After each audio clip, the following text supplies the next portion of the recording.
Hello and good evening and good afternoon, rather. I am here just for a real quick video. Live stream seems to be the easiest way for me to do these, so that's how I'm here. But really, I just wanted to come on here and address something that is on the minds of a lot of people right now in light of what tomorrow is, which is September 23rd, 2017. There are a good number of people who believe that the Revelation 12 sign in the heavens is depicted by what is going to, whatever celestial alignment this is, visible by stellarium on September 23rd, 2017.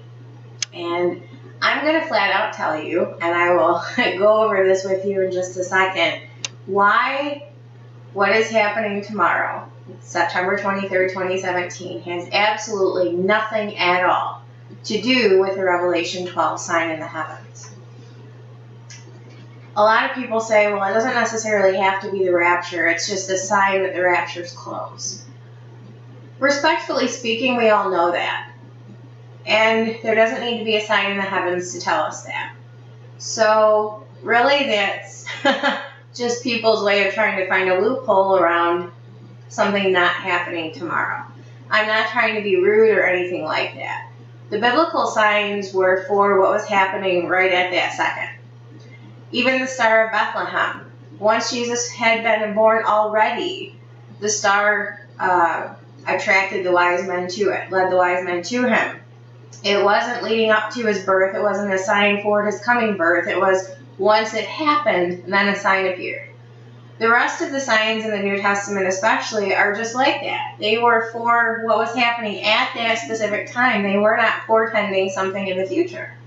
Now, we have prophecy in Matthew 24 and in Luke 21 to tell us the signs at the second coming, which again are not portending something coming. They are for what is occurring at that time.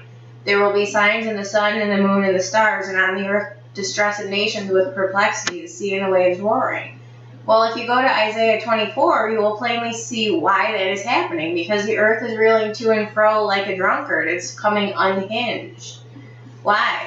The sign of the Son of Man. What is that? Well, when you, as lightning shineth from the lightning cometh from the east and shineth even unto the west, so also shall the coming of the Son of Man be. These are not signs that are portending something. It's saying you will know that this is what this is when you see this happen, which means that they are for that time. So for us to say, oh, it's a sign that something's coming, the biblical signs are not like that.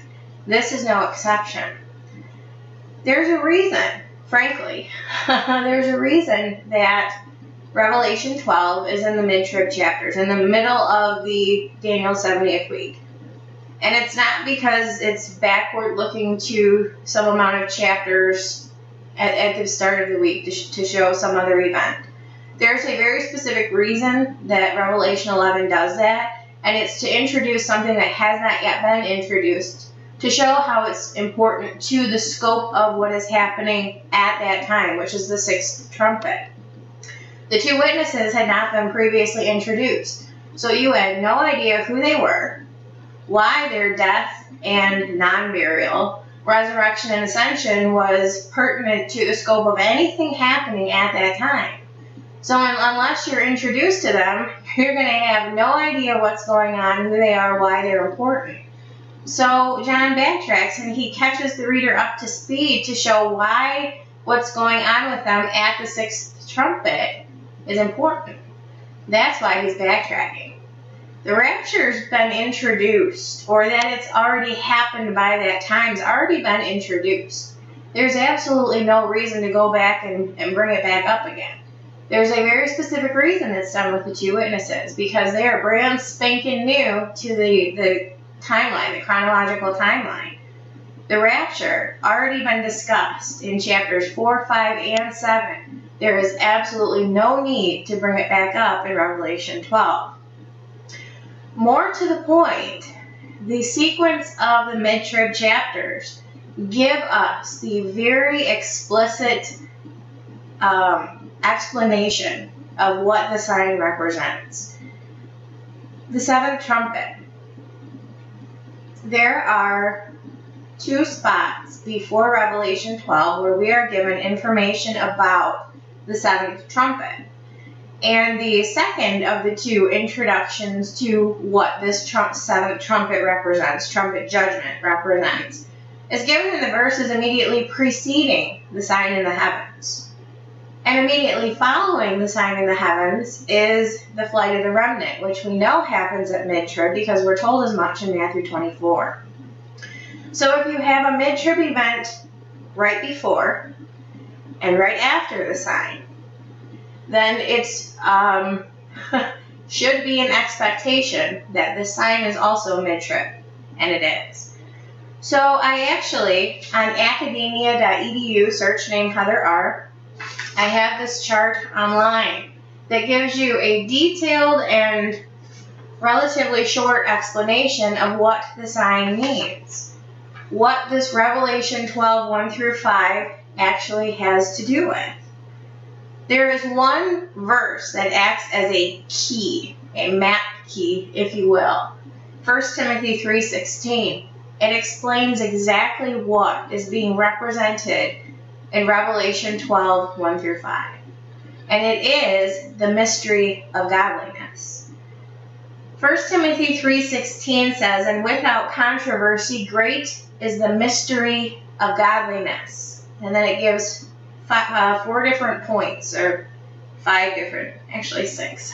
6 different points that comprise this mystery of godliness that are detailed point by point in the Revelation 12, 1 through 5 sign. Well, what does the mystery of godliness have anything to do with the middle of Daniel's 70th week? Easily answered by the first introduction that we are given to the seventh trumpet in Revelation 10:7.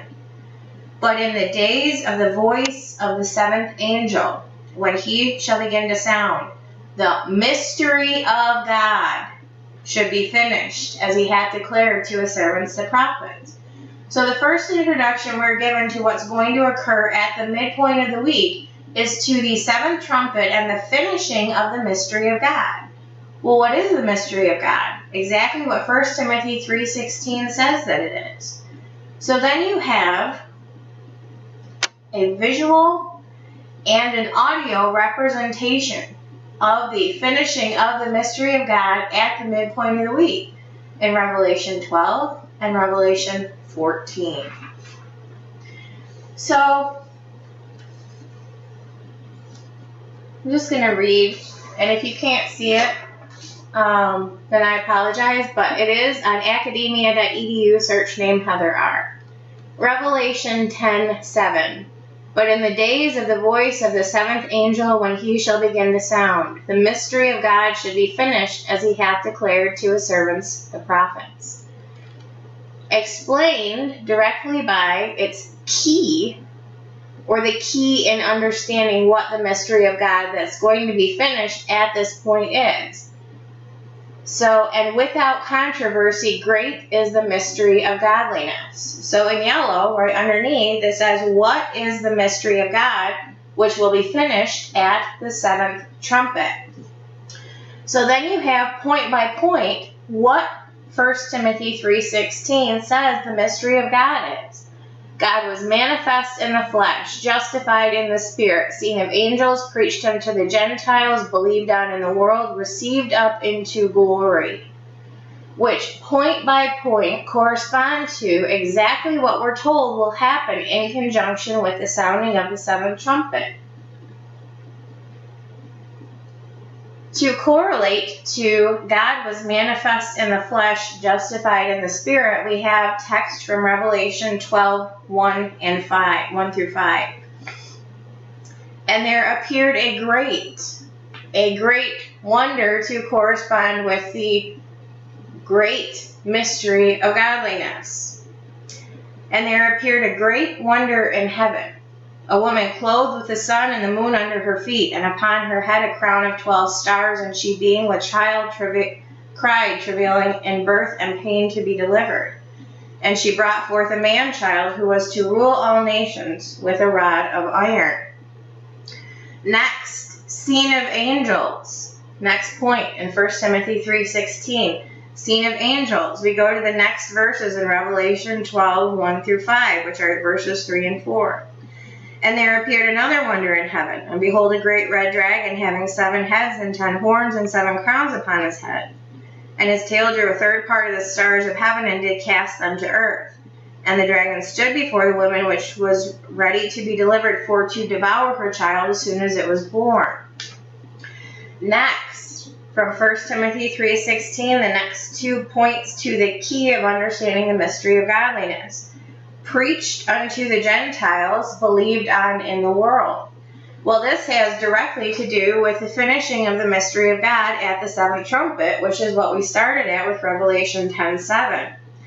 The finishing of the mystery of God is the revelation of the mystery of God, which is the preaching of the mystery of God worldwide. Matthew 24:14 immediately precedes the flight of the remnant. And what does it say?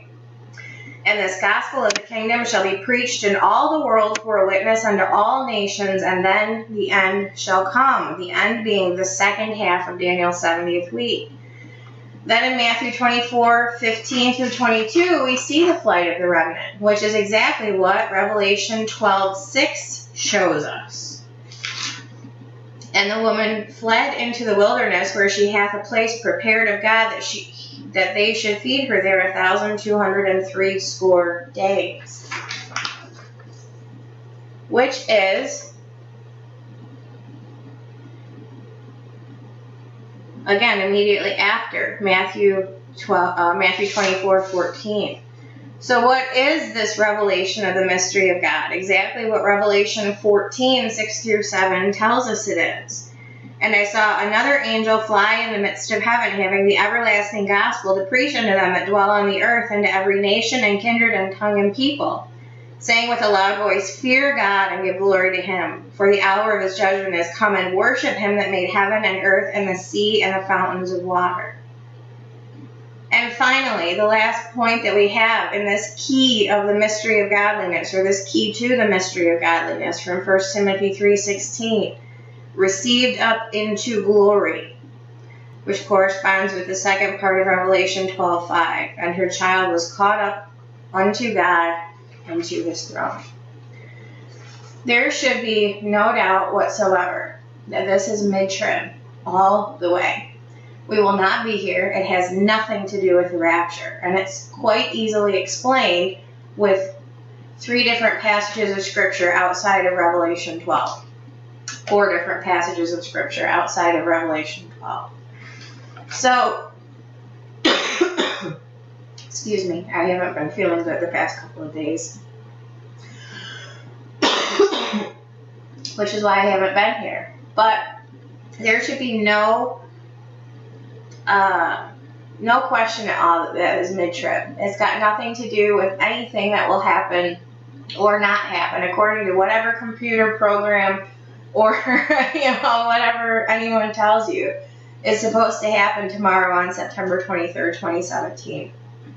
The Revelation 12 Great Wonder is absolutely separate and distinct and has nothing to do with that. The rapture will not happen tomorrow. And how can I say that? Very simply, because dispensations do not begin and end on Tishri 1 or Tishri 3, as tomorrow actually is. It's just not the way that it's going to work. You can question me on that, and you can disagree, and that's fine too. But, in less than 24 hours, you'll have an answer. We'll all have an answer.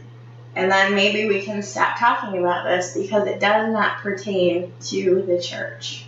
So I hope that made sense. Questions or comments, let me know. I'll see you guys later. Hopefully I'll be back. As long as I can get my throat under control and my coughing. Keep it under control. I will be back at 7 o'clock Eastern, 7 p.m. Eastern time tonight to go through another chapter in Matthew. So again, questions or comments, please leave them. But rest assured, tomorrow will not be the rapture because Revelation 12 has not got anything to do with the rapture. And Tishri 3 is not our day. So take care. I'll see you guys later.